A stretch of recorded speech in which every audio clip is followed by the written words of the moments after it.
공이 그 조양호 회장의 그 연임을 못하게 했다 뭐 이런 식으로 얘기를 하는데요. 사실 여기에는 좀 크게 생략된 이슈가 있습니다. 안녕하세요, 반갑습니다. 미역TV 박주환입니다. 저번에 이제 지난번에 저희가 방송을 했던 스튜어드십 코드에 관련해서 어제 좀 이슈가 있었죠. 그래서 오늘은 거기에 대해서 한번 이야기를 해볼까 합니다. 근데 그 대한항공 그리고 한진칼의 그 회장이었던 조양호 회장님이 별세를 하셨죠. 그래서 거기에 대해서 한번 이야기를 그걸 빼놓고는 사실 별다른 이슈가 없습니다. 그래서 우선 이야기하기 앞서서 상가 고인의 명복을 빕니다. 네. 네, 그러면은 오늘 메인 주제인 한진에 대해서 한번 그 대한항공하고 한진칼에 대해서 앞으로 어떻게 된 거냐, 도대체 이건 왜 이렇게 된 거냐에 대해서 한번 간단하게 아침이니까 아침 드라마 보는 기분으로 한번 들어보시면 좋을 것 같습니다. 일단은 그 대한항공 조양호 그 이전에 이제 대표이사직에서 연임을 실패한 이슈가 딱 한 가지죠. 결국 국민연금이 예전에 섀도우 보팅을 했었단 말이죠. 섀도우 보팅을 하면서 그 찬성이 6대 4였으면은 자기가 가지고 있는 의결권을 6 그리고 6과 4로 나눠서 그냥 있는 듯 없는 듯 묻어가는 투표를 했다라고 하면은 이제 그 국민연금이 이번 그 대한항공 주주총회에서 물론 주식회사 SK의 그 주주총회에서도 참석을 해서 자기네 목소리를 내기 시작했는데, 이게 이제 여기서 한번 짚고 넘어가야 될 게, 지금 현재 언론에서 보면은 그 국민연금 때문에 마치 대한항공이 그 조양호 회장의 그 연임을 못하게 했다 뭐 이런 식으로 얘기를 하는데요. 사실 여기에는 좀 크게 생략된 이슈가 있습니다. 그게 뭐냐면 바로 원래 그 주주총회라고 하면요, 주주총회 보통 결의사항이 있고 특별 결의사항이 있어요. 근데 주주총회 주주총회 보통 결의사항은 그 가지고 있는 의결권의 4분의 1입니다. 그러니까 25%의 득표를 취하면 되고, 특별 결의사항이 이제 과반수를 넘어가는 3분의 2, 뭐 정확하게 이제 제가 정확하게 아침에 조사를 못 해가지고 기억은 안 나는데 3분의 2 이상 출석에 3분의 1 이상 동의, 아무튼 그래요. 그래서 지금 참석 인원 기준으로 보면은 원래는 50%만 획득을 해도 연임이 가능한 건데, 대한항공이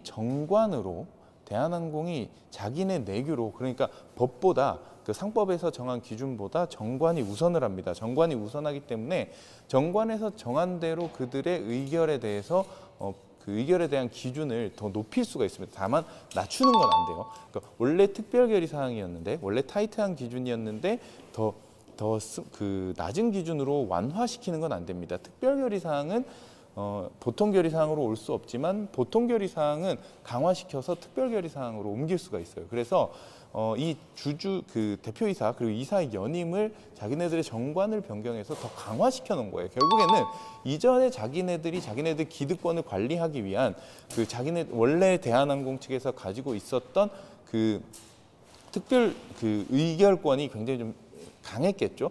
60%가 넘었겠죠. 그러다 보니까 자기네들 말을 안 들으면, 자기네 정서에 반하는 인재가 만약에 이사로 등록하겠다 해서 주주총회에서 승인을 요구한다라고 하면은 마음에 안 들면은 강하게 거부를 해버릴 수가 있었던 거죠. 근데 이러저러한 사건으로 한진칼이 지배 구조를 가져가게 되면서 그 우호 지분들이 희석이 좀 많이 됐습니다. 그 사이에 뭐 몇 가지 사건도 있었고, 그렇게 희석이 되면서 사실 자기네들의 그 대표이사 권리를 완전하게 지킬 수 있는 표를 잃어버리게 된 겁니다. 결국 제가 봤을 때는 언론에서 어느 언론에서 국민연금을 엄청 때리고, 어디에서 어디가 생동주의 펀드가 고 조양호 전 회장을 어떻게 했다는 이런 얘기를 하는데, 사실 이거는 제가 봤을 때, 제가 판단했을 때는 국민연금이 훨씬 그 올바른 의사 결정을 내린 것이 아닌가. 그러니까 주주 입장으로만 봤을 때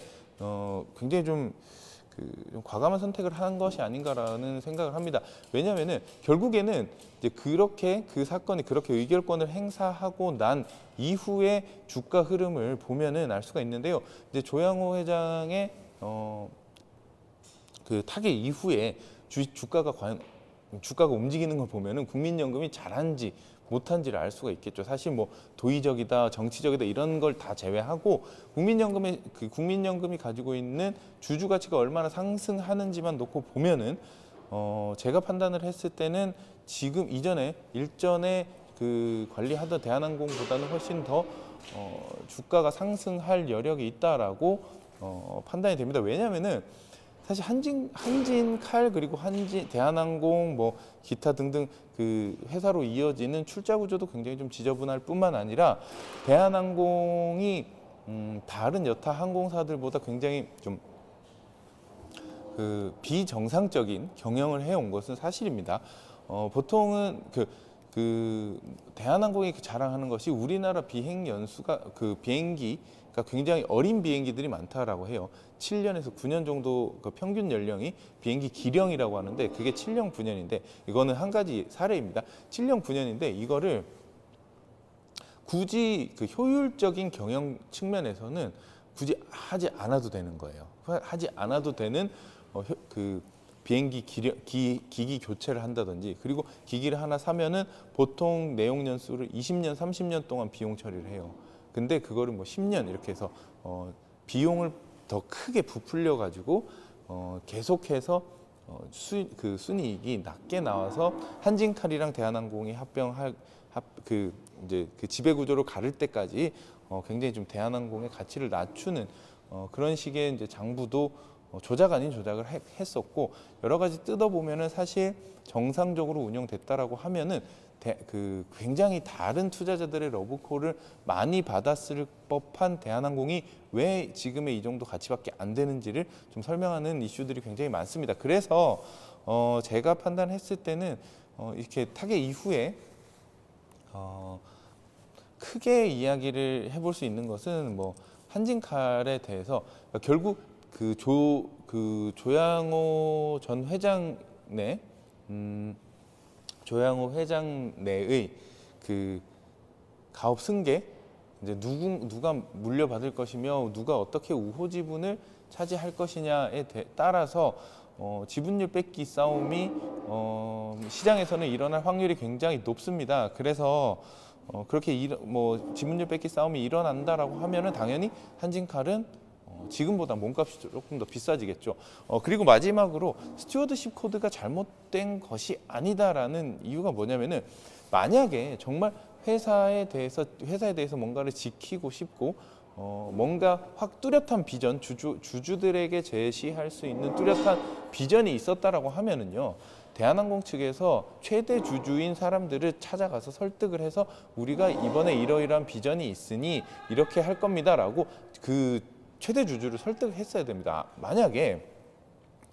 만약에 조양호 회장이 찾아갔다라고 해요. 아니면 대한항공 다른 사장단들이 국민연금을 찾아갔다라고 하면은 과연 안 만나줬을까요? 그들의 비전을 들어보지 않았을까요?